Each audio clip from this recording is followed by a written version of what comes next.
Sa buhay ng tao, ang isa sa pinakamasarap na pakiramdam ay ang mapahalagahan. Bagamat ang layunin ng aking pagpapakita ng mga tunay na buhay ng aking mga kapitbalay staff ay makapag-inspire sa ibang tao, naging daan ito upang kilalanin ang buti ng puso ko.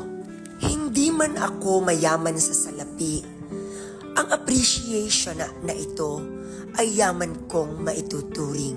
At ngayong araw na ito, bilang bahagi ng promosyon ng turismo sa lalawigan ng Batangas at bilang pagsuporta sa lokal na hanap buhay dito sa aming probinsya, suminsay din sa Kapitbalay ang mga punong bayan at ang governor ng lalawigan ng Batangas. Oh my God! Proud of you! Proud of you. I'm a follower. Ay, opo! Thank you po! Gusto ko yung ginagawa mo. Yes, and moral values. Your parents, and then if you are willing to share, when they do something, you demonstrate. And that's moral values na wala sa atin for a while. I mean it, sinabi ko dito sa Palaka. Sana gaya ha? I have no Oo, idea. nagaya ako. Kala ko Paulina. Yung pala Kasi yan. follower mo, pinabantayan kita na. Sige po, ako po, Gov, ay retired teacher. Yan po ituro sa amin ng aming mayor. Yung po city character po ay lagi na po i-implement saan man po pumunta. True, that's true. Ang dami mo sinubukang business. Salamat po. Okay, tuloy mo tayo. Hindi kayo. Bago po sa Kapitbayan. Hello. Magandang hapon. Opo, gandang hapon po.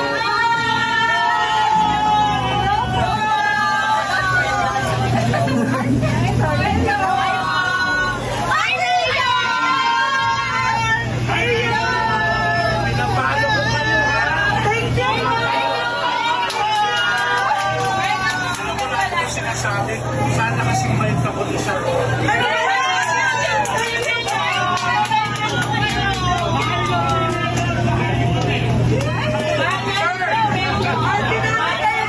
Alam mo si Governor, siya nagsabi pupunta ako sa Kapitbalay.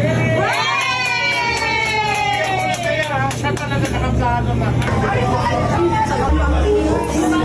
Sa madaling salita po, ang aking po mga waiters ay welders, construction workers, electrician, at sa pagkakuha ko po sa kanila bilang aming mga employee dito po sa Kapitbalay, pinatuto po namin sila. Lagi ang naging layunin po personally, nung i-interview ko po sila ay yung makatulong po sila sa kanilang pamilya. At sa kanilang puso, sa kanilang pagtatrabaho, naging maganda po ang takbo ng Kapitbalay. Dahil sila po ay nagsisilbi ng, alam yun, may paglilingkod ng may puso. Sa amin pong mga customers, talaga pong overwhelming ang kanila pong response, ang kanilang reactions and feedbacks patungkol po sa Kapitbalay. Kasi po, hindi po nila nararamdaman ng customer lang sila.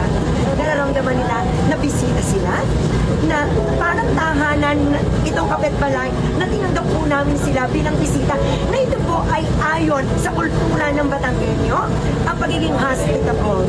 Yan po. At sa totoo lang po, nakakatuwa na binabalik-balikan. Napakadami po ng aming po mga customers na hindi lamang po buhat sa Kalaka, hindi lamang po buhat sa ating pong lalawigan, kundi buhat po sa ibang rehiyon.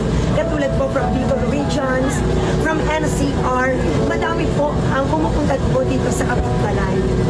Sa ito pong palagay, paano po nakakano ang Kapitbalay sa Turismo. Sa totoo po, hindi po talaga yon ang naging tutok ng aming isip na ito ay makatulong sa turismo.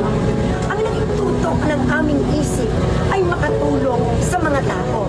Yan po ang mission ng Kapitbalay, to make a difference to the lives of other people. And you know what? Katugtong pala ito nito. The domino effect is there. Talagang Naramdaman namin na dahil po nakita sa through vlogging, nakita ng mga followers yung pagmamahal sa aming mga staff. Minahal din po ng mga tao ang Kapitbalay at dinudumog po ang Kapitbalay at sa pagdumog po ng Kapitbalay, doon ko po natagpuan na hindi lamang taga-Rito po ang pumupunta sa Kapitbalay, bagkus galing po sa iba't ibang bahagi po ng Pilipinas. Totoo po yun. Gustuhan niyo po ang sarili dahil sa turismo lang po. Dahil sa turismo, marami ang may hanap buhay. Marami ang nabubuhay. Marami ang nababago ang buhay. At dito, sa Kapitbalay, ang turismo ay buhay na buhay. Kaya naman, ang noon na mahihirap kong mga staff, ayos na ang kanilang mga pamilya, ayos na ang kanilang mga kalagayan, at nabago ang kanilang buhay. Maraming salamat po. Ako po si Dr. Ronaldo P. Mendoza, ang CEO ng Kapitbalay.